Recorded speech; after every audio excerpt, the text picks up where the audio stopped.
Hello, everybody. Good afternoon. Welcome to Textbook Super Coaching. Myself, Dr. Hina Tower, and I welcome everyone to the Textbook Super Coaching YouTube channel.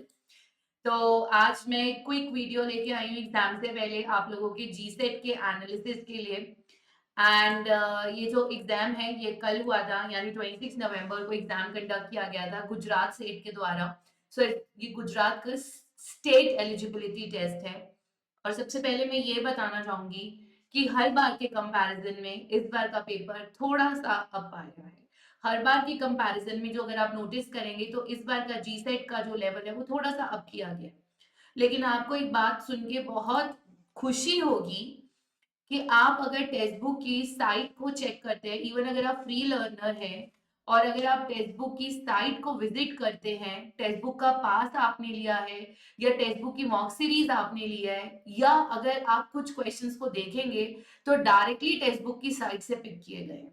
तो एक खास बात ये रही है कि काफी क्वेश्चन इसमें से आपको डायरेक्टली टेक्स्ट बुक की साइट से मिल जाएंगे। मॉक टेस्ट क्वेश्चन सीरीज के अंदर आपको वो टेस्ट पेपर्स में क्वेश्चंस मिल जाएंगे जिनको आप चेक कर सकते हो। सो आई एम नॉट सेइंग, मैं यहाँ पे कुछ कह नहीं रही हूँ। I have come today with the proofs, facts. आप क्वेश्चन डालिए, आगे टेक्स्ट बुक लिख के चेक कीजिए, आपको क्वेश्चन मिल जाएगा जो कि यहाँ पे अवेलेबल है आपको टेस्ट सीरीज और मॉक टेस्ट में। अब आपको एक रीजन मिल गया है कि क्यों text book is the best platform और आप भी खुद चेक कर सकते हैं, सबसे बड़ी बात।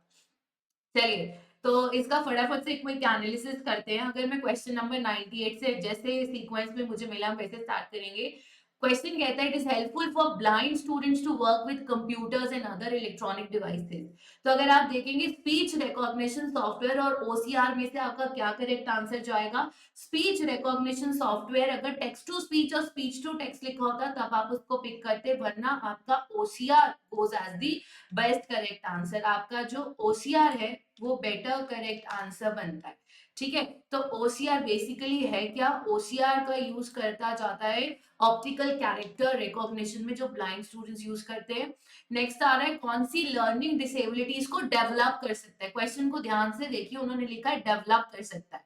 डेवलप कभी भी आपकी लर्निंग डिसेबिलिटीज को हियरिंग इंपेयरमेंट नहीं होना चाहिए। ऑटिज्म, सेरेब्रल पालिसी और पार्शियल साइट इंपेयरमेंट हो सकता है जब बच्चा वर्ड की क्लैरिटी से नहीं पढ़ पा रहा है। तो मेरे अकॉर्डिंग इसका जो आंसर जाता है वो 1 और 2 तो कंफर्म जाता है। पार्शियल साइट इंपेयरमेंट के केस में ये है कि पार्शियल साइट का अगर लो विजन में अगर स्पेक्स है फिर तो ठीक है, फिर तो दिक्कत नहीं आएगी। Hearing impairment is not always developing learning disabilities, but hearing impairment कहीं ना कहीं आपके बोल डेफ एंड डम का आ जाता है, वो इंसान बोल भी नहीं सकता। तो लर्निंग डिसेबिलिटी कई प्रकार की होती है, अगर सिर्फ ओरल से रिलेटेड होती फिर हम हियरिंग डिसेबिलिटी ले सकते थे। फुल फॉर्म ऑफ यूएनसीआरपीडी का फुल फॉर्म है United nation convention on right of person with disability. ये मैं आपको पहले भी बता चुकी, इस क्वेश्चन को प्लीज गलत मत मार्क कीजिएगा, ये 2 बार आ चुका है। स्टूडेंट्स ये सारी आंसर की हम दे रहे हैं, ऐसा नहीं है कि 100% करेक्ट है। We are always having a scope of changes, because examiner ने क्वेश्चन कहां से पिक किया है ये चीज बहुत वेरी करती है। ठीक है, process of keeping flexibility in content teaching process, evaluation, physical environment. तो यहाँ पे उन्होंने कंटेंट भी ले लिया, इम्प्लीमेंटेशन भी ले लिया, इवैल्यूएशन भी ले लिया, तो यानी उन्होंने पूरे करिकुलम की बात करी है, तो C goes as the correct answer. NEP 2020 ने सोशियो इकोनॉमिक सेक्शंस के लिए क्या चीज ओपन करने की बात करी है, कौन से ग्रुप को बनाने की बात करी है? तो it is special education zones. तो A option special education zone, जहां पर आपकी कोशिश क्या है कि आप सोशल इकोनॉमिक वीकर सेक्शंस के लिए ग्रुप बना रहे हैं। अब आता है यू आरपीडीडब्ल्यू एक्ट 2016 में 6 to 18 की बात करी गई है फ्री एजुकेशन की। 5% सीट्स रिजर्व की जाएंगी एजुकेशन सेक्टर्स में और 4% सीट्स रिजर्व की जाएंगी गवर्नमेंट जॉब में। तो 1 और 2 दोनों ही करेक्ट ऑप्शन जाती है। कौन सी एक लीडरशिप थ्योरी नहीं है? देखो, ट्रांजैक्शनल भी है, कॉन्टिजेंसी भी है, करिस्मेटिक भी है। ठीक है, लेकिन ट्रेडिशनल लीडरशिप थ्योरी नहीं होता। Traditional leadership is basically a style. ठीक है। अब एक ये जो क्वेश्चन आता है ये बहुत इंपॉर्टेंट क्वेश्चन है 87। मैं कहूंगी प्लीज एग्जाम से पहले आप सब लोग इस क्वेश्चन को करके जाइएगा, बिकॉज ये काफी इंपॉर्टेंट क्वेश्चन है। मैं इसको बड़ा करके भी दिखा देती हूँ, फिर ऑप्शंस नहीं दिख रहे। Appraisal cost, failure cost, prevention cost और टोटल कॉस्ट। मैं इसका पीडीएफ आपके साथ टेलीग्राम में शेयर कर दूंगी, ठीक है। तो अगर आप देखेंगे इसका जो करेक्ट आंसर जो आता है 87 का, that is option number B. आपका जो अप्रेजल कॉस्ट है वो कब होता है, जो डिफेक्टिव प्रोडक्ट आपका आता है। एक्सटर्नल अप्रेजल क्या होता है, जब एक डिलीवर हो गया और उसके बाद कमी आ रही है।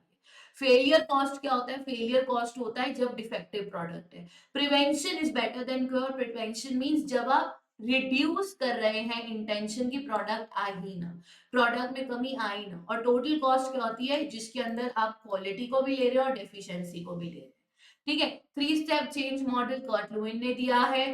4 पिलर्स में कौन सा नहीं आता है, कंटिन्यूअस इंप्रूवमेंट होता है, डिस्क्रीट इंप्रूवमेंट नहीं होता है।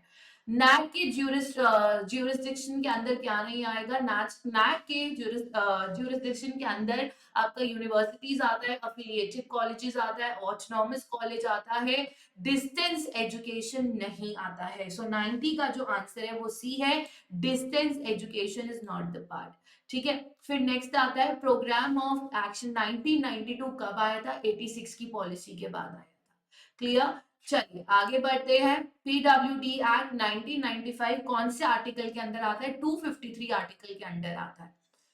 आईसीएफ के मॉडल का दूसरा नाम क्या है, 93 क्वेश्चन कहता है कि आईसीएफ मॉडल का दूसरा नाम क्या है, बायोसाइकोलॉजिकल मॉडल, ठीक है। अब यहाँ पूछा जा रहा है कौन सी कैरेक्टरिस्टिक्स हैं इंक्लूसिव एजुकेशन के। आई नो थोड़ी स्लाइड इजी हो रही है, बट मैं आपको पीडीएफ शेयर कर दूंगी, ठीक है। तो अगर आपसे इंक्लूसिव के अगर आप ऑप्शंस पूछे गए कौन सा, वेरी वेरी इंपॉर्टेंट क्वेश्चन, देखो इक्विटी आता है, सोशल इक्विटी आता है, इनवेरिगेटिंग मीन स्ट्रेंथन, इक्वलाइजेशन आता है, ठीक है। बच्चों का इकोनॉमिक डेवलपमेंट नहीं आता, इंप्लीमेंटेशन ऑफ ग्रुप डायनामिक्स आता है, सब मिलकर रहो, कमर्शलाइजेशन नहीं आता और पॉजिटिव एटीट्यूड आता है। तो option number A is the correct answer. अगला क्वेश्चन कहता है कौन सा स्टेटमेंट इनकरेक्ट है। अगर आप ध्यान से नोटिस करेंगे 83 में क्वेश्चन पूछ रहा है इनकरेक्ट स्टेटमेंट, ठीक है। अब इसमें से इनकरेक्ट स्टेटमेंट कौन सा 83 के अंदर, ऑप्शन नंबर डी, कि educational administration only reviews the goals. तो ये जो ओनली वर्ड है ना, ये बड़ा खतरनाक होता है। सिर्फ एक काम करने के लिए थोड़ी ना बना है एडमिनिस्ट्रेशन, तो ओनली वर्ड से ही समझ आ रहा है गलत कौन सा होगा। नेक्स्ट इज, अगर आप एक इंस्टीट्यूशन सेटअप करते हैं, टेक्नोलॉजिकल स्किल्स भी दे रहे हैं और ज्यादा एक्सपैंड करना चाहते हैं, तो सबसे ज्यादा है आप सब मिलकर काम करें। So integrity is important component. Leader member exchange theory के 4 स्टेजेस कौन से हैं, this is a very very very important question. I mean आप लोगों ने ये तो सुना था role taking, role making, routinization. इधर क्या हुआ है, इन्होंने रोल मेकिंग लिखा है, रोल टेकिंग लिखा है, लेकिन उन्होंने रूटिनाइजेशन वर्ड को वहां से स्किप आउट कर दिया है, ठीक है। तो रोल टेकिंग और रोल मेकिंग अगर आप लोगों को पता है तो आप इसको पकड़ लोगे, ठीक है। जिस बच्चे को ये याद है, देखो रोल टेकिंग और रोल मेकिंग वाला एक लौता ऑप्शन है, लेकिन रूटिनाइजेशन को उन्होंने लीडरशिप मेकिंग और टीम बिल्डिंग से सब्स्टिट्यूट करा। तो option C is the correct answer, clear, very important question. Dillon and McLean पे मैंने आपको वीडियो शेयर करा है। पूछा गया था कौन सा डायमेंशन नहीं है, इंफॉर्मेशन है, सिस्टम है, सर्विस है, यूजर है। यूजर का रेडीनेस नहीं है और नीड ऑफ सर्विस नहीं है, तो फिफ्थ और सिक्स्थ इसका कंपोनेंट नहीं है। Option number C is the answer. 80 का कौन सा ऐसा क्रिएटिव कॉमन का लाइसेंस है जो हर लाइसेंस में इंक्लूडेड है, वो है क्रेडिट देना, एट्रीब्यूशन, क्लियर। पर्ट का फुल फॉर्म कल ही करा था, programme evaluation and review technique. Organisational climate में कौन से 4 डायमेंशन है, लिख लो, ये क्वेश्चन पेपर में आ सकता है कि ऑर्गेनाइजेशनल क्लाइमेट में कौन कौन से 4 डायमेंशन आते हैं। ऑर्गेनाइजेशनल क्लाइमेट के अंदर ऑप्शन डी आंसर है, ऑप्शन नंबर ए नहीं। पीपल आता है, रूल, पीपल को आप ह्यूमन सेंटर्ड भी कहते हो, रूल यानी कि आपने जो मकसद है आपके, ठीक है। रिजल्ट जिसको आप गोल भी कहते हो, और innovation, option number D is the correct answer ये, clear. Next is dash helps in connecting previous with the old. तो ऑसोवेल की थ्योरी का नाम ही है मीनिंगफुल लर्निंग, जिसमें आप एडवांस ऑर्गेनाइजर्स का यूज करते हैं। तो option D is the correct answer. अब नेक्स्ट रॉबर्ट बाइबी ने क्या दिया है, रॉबर्ट बाइबी ने दिया है 5 E's ऑफ कंस्ट्रक्टिविज्म। अब तो वैसे भी 7 आ गई हैं, बट यहाँ रॉबर्ट बाइबी ने 5 E's ऑफ कंस्ट्रक्टिविज्म दिया है। तो सबसे पहला क्या होता है, आपका होता है एंगेज, फिर होता है एक्सप्लोर, फिर होता है एक्सप्लेन, फिर होता है इलैबोरेट, और एंड में आता है इवैल्यूएशन। देखो इवैल्यूएशन को पकड़ते ही ये दोनों तो एलिमिनेट हो, बची ए और बी, तो ए में से correct answer is option number A. Clear. Next is, अगर आप किसी भी बिहेवियर को इंक्रीज कर रहे हो रिवॉर्ड देकर, तो रिवॉर्ड एंड पनिशमेंट कब यूज होता है, ऑपरेंट में। तो 78 का answer is operant conditioning, option number D. Clear. Portfolio में डिस्प्ले पोर्टफोलियो का क्या मकसद है, डिस्प्ले पोर्टफोलियो का मतलब होता है शोकेस पोर्टफोलियो, और शोकेस पोर्टफोलियो का मकसद क्या होता है, आपकी बेस्ट को डिस्क्राइब करना, आपकी बेस्ट को डेमोन्स्ट्रेट करना, तो आपकी हायर लेवल ऑफ परफॉर्मेंसेस को डेमोन्स्ट्रेट करना, डी। नेक्स्ट इज आईसीटी में आप विजुअल और ऑडियो दोनों का यूज कर रहे हो, और अलग अलग दूरी में जो लोग बैठे हैं उनके साथ इंटरेक्ट कर रहे हैं, इसको आप क्या कहते हैं, वीडियो कॉन्फ्रेंसिंग। वाइगोत्स्की की थ्योरी में कौन कौन से पॉइंट इंपॉर्टेंट है, वाइगोत्स्की का नाम ही क्या है, सोशियो कल्चर थ्योरी, यानी लैंग्वेज भी इंपॉर्टेंट है और कल्चर भी इंपॉर्टेंट है।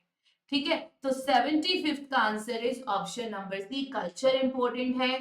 ठीक है, लैंग्वेज इंपॉर्टेंट है, कम्युनिटी का रोल है, लेकिन खुद से बच्चा नहीं सीख सकता, 2 और 4 नहीं आएगा, 1, 3 and 5, that is option number C. देखो उनके नाम से ही पता लग रहा है सही आंसर क्या जाएगा। एक ऐसा सिचुएशन जहां बच्चा अपना खुद का इंसाइट यूज करता है to solve a problem, basically इसके अंदर उन्होंने कुछ ठीक से क्वेश्चन को एक्सप्लेन आउट नहीं करा है, तो इंसाइट मतलब होता है हाँ यही सही होना चाहिए, तो एकदम से आता है, तो उसके अंदर कोई पर्टिकुलर पाथ नहीं होता। सो लेट्स सी वो 70 का क्या आंसर देंगे। हेनरी चैन मोलेंडा ने कौन सा मॉडल दिया है, हेनरी चैन मोलेंडा ने दिया है अश्योर मॉडल। अश्योर क्या कहता है, एनालाइज स्टेट ऑब्जेक्टिव। सो 2 के बाद 6 के बाद आपका 2 आना चाहिए। ठीक है, then state media and material.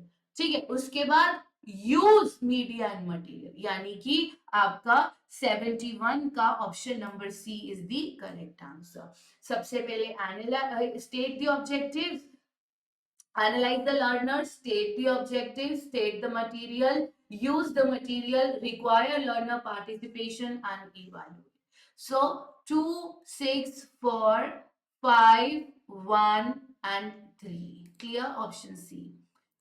कौन सा आईसीटी का बेनिफिट नहीं है, टीचर का वर्कलोड इंक्रीज नहीं हो रहा, बल्कि डिक्रीज नहीं हो रहा, इंक्रीज हो रहा है। तो 72 में जो बेनिफिट नहीं है वो ये है डिक्रीज द वर्कलोड। ऐसा नहीं है कि आईसीटी आने से टीचर का वर्कलोड डिक्रीज हो गया, तो ये उसका बेनिफिट नहीं है। रिड्यूस करा है कॉस्ट ऑफ एजुकेशन, ये तो बेनिफिट है, उन्होंने नॉट पूछा था। अच्छा, पेडागोगिकल एनालिसिस के दौरान कौन सा स्टेज नहीं है, जब आप पेडागोगिकल एनालिसिस करते हो तो आप कंटेंट एनालिसिस और यूनिट एनालिसिस करते हो। ठीक है, आप अपने गोल्स को सेट करते हो, पहले आप अपने गोल्स को सेट करने के लिए एनालिसिस करते हो, फिर गोल्स को सेट करते हो, फिर इंप्लीमेंट करते हो, फिर इवैल्यूएट करते हो, सेम ओपीआई। तो पहले आप एनालिसिस कर रहे हो कंटेंट वगैरह को, फिर आप प्लान आउट कर रहे हो, ऑब्जेक्टिव्स फ्रेम आउट कर रहे हो, इंप्लीमेंट कर रहे हो, इवैल्यूएट कर रहे हो, लेकिन खाली लर्नर की नीड्स को आइडेंटिफाई करना इज नॉट करेक्ट। उन्होंने पूछा कौन सा स्टेज नहीं होगा, so obviously learning needs of students नहीं होगा ना, यहाँ पे पेडागोगिकल एनालिसिस स्टूडेंट से नहीं है, so option B goes as the answer. Assessment procedure में जब आप बच्चे का कंपैरिजन दूसरे से नहीं कर रहे, तो बच्चे का कंपैरिजन आप दूसरे से नहीं कर रहे, तो बच्चे का कंपैरिजन, ठीक है, आपसे पूछा गया किस में आप बच्चे का कंपैरिजन दूसरे से नहीं करते हो, नॉर्म के केस में आप करते हो, फॉर्मेटिव और समेटिव में आप नॉर्म यूज कर रहे हो, क्राइटेरिया यूज कर रहे हो, ये तो आपकी चॉइस है ना। फॉर्मेटिव और समेटिव के दौरान आप बच्चे का कंपैरिजन किससे कर रहे हो, ये आपकी चॉइस है। ठीक है, लेकिन क्राइटेरिया के केस में बच्चे का कंपैरिजन कभी भी पीयर ग्रुप से नहीं होगा, स्टैंडर्ड से होगा। So best correct answer is option number B. Next is presage और प्रोडक्ट के लिए कौन सा करेक्ट कॉम्बिनेशन है, very very very important question, कि कौन सा प्रीसेज और प्रोडक्ट का बेस्ट कॉम्बिनेशन बता। तो इसका जो आंसर है 69 का आंसर सी और डी दोनों में से बता रहे हैं, है ना। देखो सी आंसर इसका बेस्ट है, क्योंकि मेथड प्रोसेस में आता है, presage is independent, process is teaching methods and product is out. तो ये टीचिंग मेथड प्रोसेस में आना चाहिए आइडियली, ठीक है। अगर इसको वो आंसर कहते हैं तो हम उसे चैलेंज कर सकते हैं। इसका बेस्ट है टीचर का क्वालिफिकेशन बच्चे के अचीवमेंट को कैसे इन्फ्लुएंस करे। Clear to everyone. देखो पर्सनल बैकग्राउंड मैरिटल स्टेटस से बेटर क्या है, प्रीसेज क्या है, टीचर का ऐसा वेरिएबल जो टीचिंग प्रोसेस से रिलेटेड है, ठीक है, उसका educational qualification experience. Teaching method is in the process, तो ऑप्शन सी मेरे अकॉर्डिंग बेटर है। अगर ऑप्शन डी आता है तो हम उसे चैलेंज कर सकते हैं। फॉर्मेटिव और समेटिव के बीच के डिफरेंस के लिए कौन सा करेक्ट नहीं है, very very very important question, very very important question. तो मंथली टेस्ट फॉर्मेटिव होता है, एनुअल समेटिव होता है। Formative is assessment for learning and summative is assessment of learning. तो बी जो है वो उल्टा लिखा है, so this is not correct. देखा, फॉर्मेटिव फॉर फॉर्मेटिव। किसको आप समेटिव कहोगे, आप जब एंड ऑफ द क्लास में पेपर लेते हो उसे बोला जाता है summative. During means formative, discussion means formative, ठीक है। ओरल क्विज जहां पे आप बच्चे की प्रोग्रेस को चेक करो is formative. Option B is the answer. Portfolio assessment में स्टूडेंट का जो परफॉर्मेंस है वो किस बेसिस पर असेस किया जाता है, वो करा जाता है बाय यूजिंग दी रूब्रिक्स। सो 62 का आंसर रूब्रिक्स के यूज से होगा। Rubrics is a scoring guide. Portfolio के रिगार्डिंग कौन सा स्टेटमेंट करेक्ट नहीं है, इसमें बच्चे के सैंपल्स होते हैं शोकेस, इसमें बच्चे का असेसमेंट होता है असेसमेंट टूल के, इसमें बच्चे का पूरा जर्नी होता है, ये करेक्ट नहीं है। What is journey of learning, कुछ भी नहीं, लर्निंग तो लाइफ लॉन्ग होता है। हाँ, इसमें बच्चे का कंबाइंड रिकॉर्ड होता है development and assessment, but option C is not correct. Clear, journey of learning क्या होगा, ठीक है। ब्लूम्स टेक्सोनॉमी में does not assess understanding level, यानी ब्लूम्स टेक्सोनॉमी में कौन सा अंडरस्टैंडिंग लेवल में नहीं आता, तो डिफाइनिंग मेमोरी में आता है। डिफाइन मतलब किसी चीज की परिभाषा बताना, वो किस में होता है, मेमोरी में। एग्जाम्पल देना, डिफरेंस बताना, एक्सप्लेन करना इज अंडरस्टैंडिंग। एक्सपेरिमेंटल मोर्टालिटी किसके अंदर आता है, experimental mortality is a part of internal validity. Option number, एक ऐसा इंटरवेंशन जो आप रिसर्च में करते हो, ये करना होता है because it is a tool for data collection, maybe नहीं, it is usually use for data collection, ठीक है। तो 59 का है। अब आप इंडियन के ट्राइबल मेल्स के ऊपर रिसर्च करो ये देखने की कि उन्हें इतना गुस्सा क्यों आता है। तो आप एक कल्चर की स्टडी नहीं कर रहे हो, आप एक पर्टिकुलर ग्रुप में एग्रेशन को स्टडी करना चाहते हो कि what are the causes of aggression, aggression के क्या रूट्स है। ये मेरे अकॉर्डिंग एथनोग्राफिक इसलिए नहीं होगा, आप एक कल्चर नहीं पढ़, ट्राइबल में भी सिर्फ मेल्स पढ़, यानी केस हुआ ना, किसी स्पेसिफिक के ऊपर पढ़ना, so case study can go as the answer. Reflective journal का एग्जाम्पल कौन सा होता है, रिफ्लेक्टिव जर्नल एक आपका लॉन्ग ड्यूरेशन फील्ड वर्क, अब एक बच्चा इंटर्नशिप पे गया और आके उसने अपने एक्सपीरियंसेस लिखे, that is reflective journal. Clear, article जो उसके चाइल्डहुड के रिफ्लेक्शंस पे आर्टिकल लिखा है वो रिफ्लेक्टिव जर्नल नहीं है, उसने अपने एक्सपीरियंसेस शेयर करे इंटर्नशिप के, that is called as a reflective journal. NEP 2020 में deep sense of respect towards fundamental duties and constitutional values कहा गया। लिख लो इस क्वेश्चन को, पेपर में आ सकता है। Option number A is the correct answer, duties और कॉन्स्टिट्यूशनल वैल्यूज। कौन सा करेक्ट स्टेटमेंट नहीं है 48 क्वेश्चन के अंदर, तो करिकुलम चेंज जो होता है वो इंस्टीट्यूशन में चेंज होता है, ऐसा नहीं होता। करिकुलम चेंज इंप्रूवमेंट है, करिकुलम चेंज एग्जिस्टिंग का एक्सटेंशन है, करिकुलम चेंज करिकुलम की स्कीम बदल रहा है, लेकिन इंस्टीट्यूशन का चेंज है। तो option A is the answer. अगर आप यूटिलिटी के प्रिंसिपल की बात करते हो, क्रिएटिविटी की करते हो, इंटरेस्ट की करते हो, ये सब कुछ क्या है, प्रैग्मैटिज्म स्कूल से रिलेटेड है, learning by doing, learning by utility. Next is sociological basis में क्या क्या है, सोशियोलॉजी से आप यहाँ पर सोसाइटी की बात कर रहे हो, आप यहाँ पे नॉलेज की बात कर रहे हो, आप डिफरेंट एजेंट्स की बात कर रहे हो। Dogma is the wrong answer, dogma means fixed, तो वो तो हो ही नहीं सकता, ठीक है। तो answer is ontology, structure, agency and epistemology, ठीक है, सोशियोलॉजी आपके ब्रह्मांड की रियलिटी जानने में इंटरेस्ट नहीं रखता, सोशियोलॉजी सिर्फ ह्यूमन रियलिटी को समझता है, ह्यूमन रियलिटी इज ऑन्टोलॉजी। तो डी बेटर करेक्ट होना चाहिए। अनोवा, टी टेस्ट, ये कब यूज होता है? ये दोनों ही पैरामीट्रिक है, और पैरामीट्रिक के केस में आप इंटरवल और रेशियोज को यूज करते हैं, और अगर नॉन पैरामीट्रिक होता है तो आप नॉमिनल और ऑर्डिनल यूज करते हैं। तो ये दोनों ही पैरामीट्रिक है। ठीक है, अब बच्चों ने क्या करा, एक टेस्ट एडमिनिस्टर करा, 15 दिन बाद उन्होंने रिजल्ट चेक करा, तो दोनों बार रिजल्ट जो है वो मैच आउट नहीं कर रहे हैं। जब वो मैच नहीं कर रहे हैं यानी कुछ तो गलती है, जिसको आप कहोगे स्टैंडर्ड एरर। सैम्पलिंग एरर में क्या होता है कि वो सही से रिप्रेजेंट नहीं कर रहा, बट इन्होंने तो सेम ही ग्रुप लिया, तो स्टैंडर्ड एरर जाना चाहिए आंसर। इंक्वायरी के अंदर कौन सा नहीं आएगा? They have asked what is not a method of inquiry in qualitative research. अब क्वालिटेटिव रिसर्च में रेटिंग स्केल नहीं आएगा, रेटिंग स्केल इज ऑब्जेक्टिविटी। ठीक है, ऑब्जेक्टिविटी नहीं आएगा। क्लियर? अब आता है discourse analysis.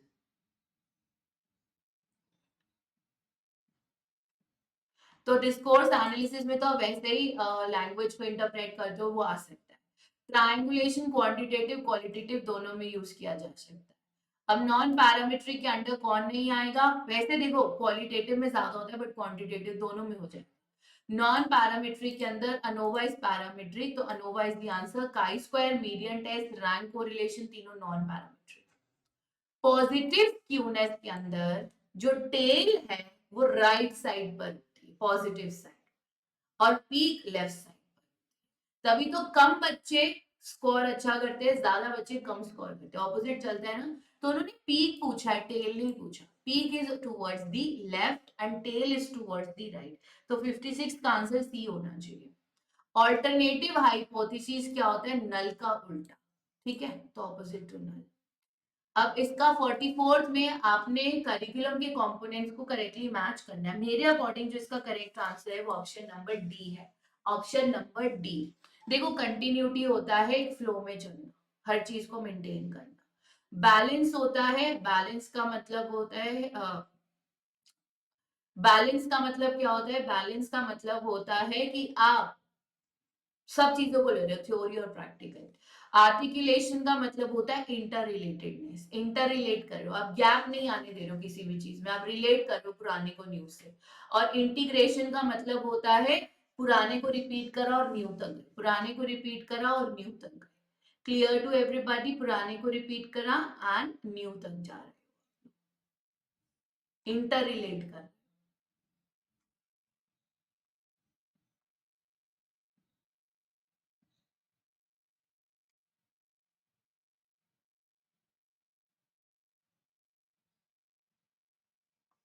So option number D goes as the correct answer.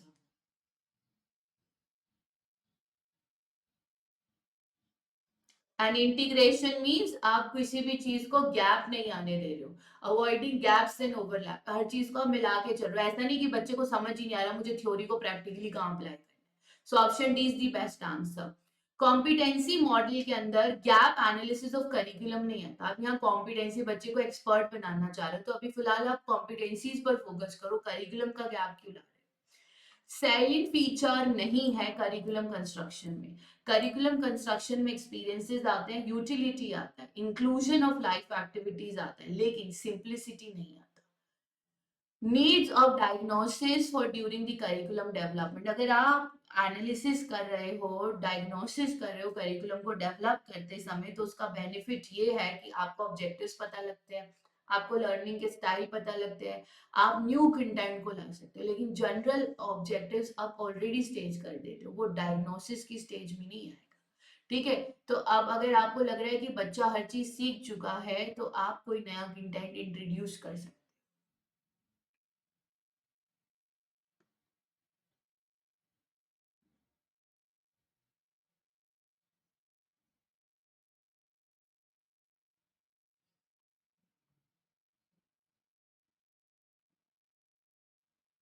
वैसे इसका answer 1 2 and 4th better correct होगा, 1 2 and 4th will be better correct, option number A.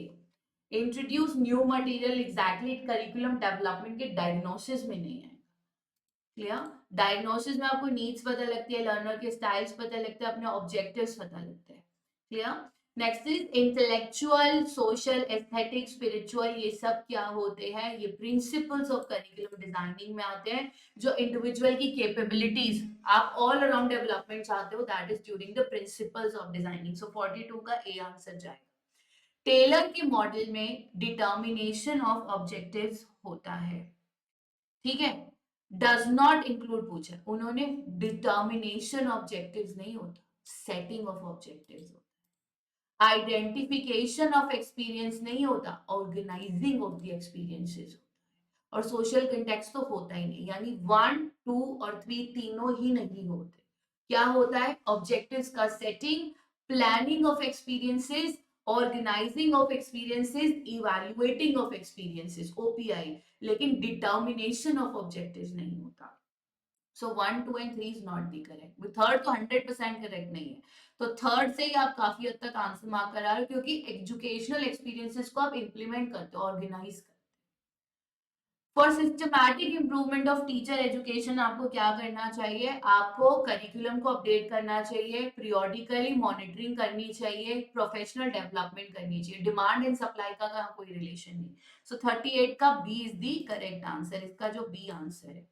Standalone teacher education institutes को multidisciplinary में convert होने को कहा है, ताकि 4 साल का आईटीपी शुरू किया जाए। So option D.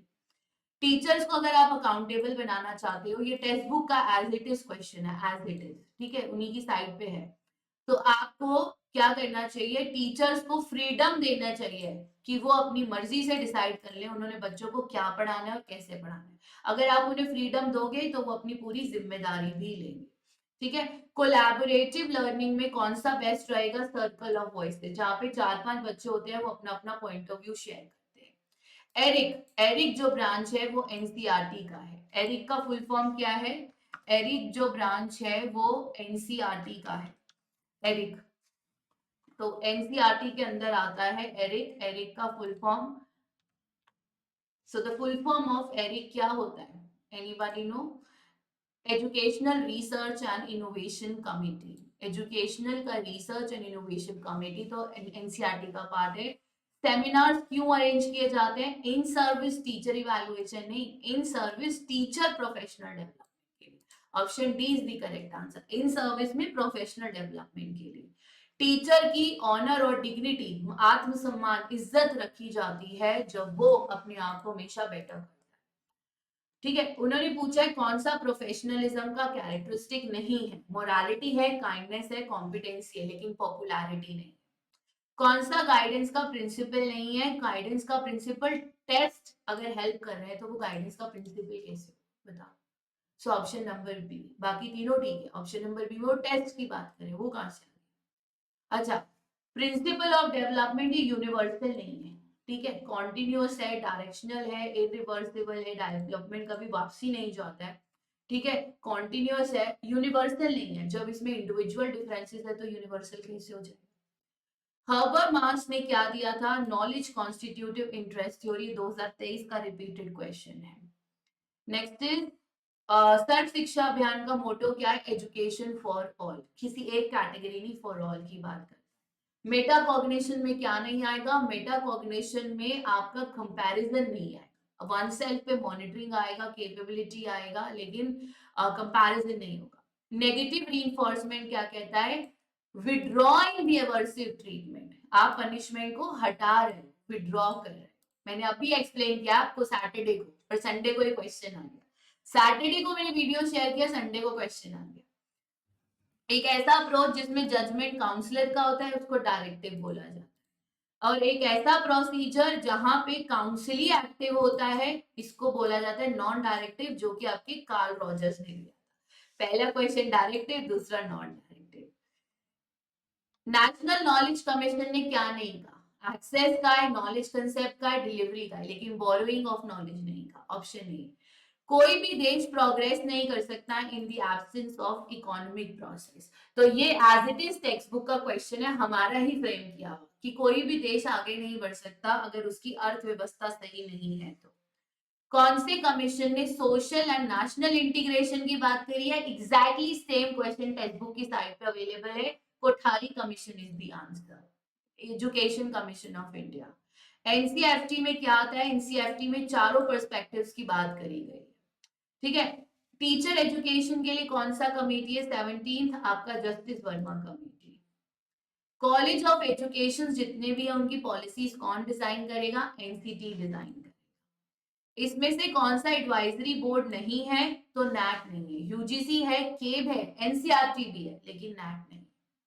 सबसे पहली ओपन यूनिवर्सिटी कौन सी थी? सबसे पहली open university B R Ambedkar open university थी। बाबा साहेब भीमराव अम्बेडकर, बिल्कुल सही लिखा है, दोनों सेम है, लेकिन अहमदाबाद वाली नहीं, हैदराबाद वाली। So option B is the correct answer. Clear? Next is, कौन सा टेस्ट डेवलप किया है स्पीयरमैन ने? Factor analysis. मैंने आपको इंटेलिजेंस थ्योरीज में जब यूनिट 3 रिवाइज कराया तब भी बताया है कि स्पीयरमैन ने क्या चीज डेवलप करी है? फैक्टर एनालिसिस के जरिए उन्होंने किया है, ठीक है। तो सबसे पहले ये जो डेवलप किया है फैक्टर एनालिसिस, स्पीयरमैन ने किया है।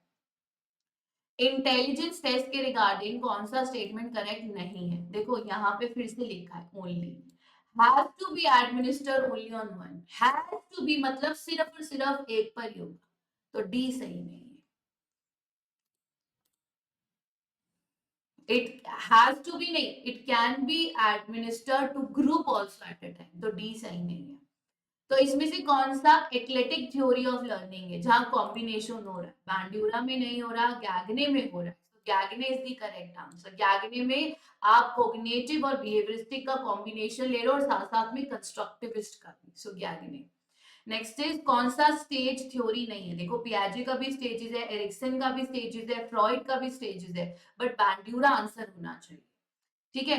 टैगोर का जो विश्व भारती है उसमें आपने किस चीज की बात करी है? सोशल चेंज के लिए।